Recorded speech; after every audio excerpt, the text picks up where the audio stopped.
Hello, this is Chan Abraham from Daybreak Ministries. I hope you've enjoyed the series we've been following throughout this month, when we've been asking some of life's challenging questions, such as what brings a nation together? Is conflict inevitable? Will we have peace? Is optimism foolish? Today I'd like to ask a big one. When will the world end? Now, let me start off by making very clear the position that followers of Jesus hold in believing the Bible.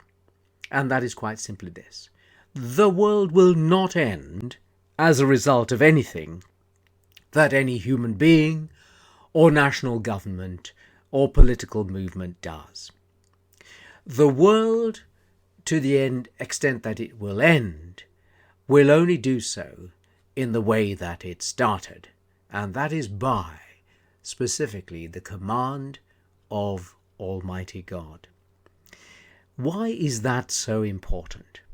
It's important because if you are one of those people who is thinking that at some point in the future, however distant that may be, that this world is going to suddenly be destroyed, I want to give you this reassurance. Although there will be changes, cataclysmic changes, at some point in the future, it will not be as a result of some random occurrence. It will not be that any more than the start of the world was because of a random occurrence. Now, I know that it's popular nowadays to think that a bunch of nothing created something, and that's the essence of what we have been taught for the last 100 years. But most rational, intelligent people will have great difficulty accepting that viewpoint. So for the same reason, I'd like to invite listeners to know this. The Bible tells us that there will be a conclusion to all things that we know and see and hear and touch, but it will not be a conclusion that means that everything ends in destruction. What the Bible tells us is that one day God will intervene again in the affairs of our world, as he did 2,000 years ago when Jesus came to be born, to live, to die, and to rise from the dead, to save us and to make the pathway back for us to God. What the Bible tells us is that Jesus Christ will return to earth. Now, that's a matter of faith. That's what Christians believe.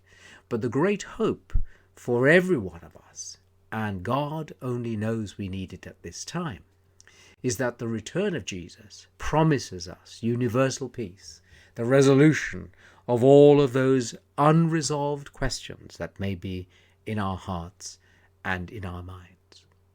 So when will the world end? The simple answer is we don't know. But we know that things will be brought to a matter of final conclusion and the ushering in of the new and eternal age when God calls time. The big question is, are we ready for that? And that's the thought for today.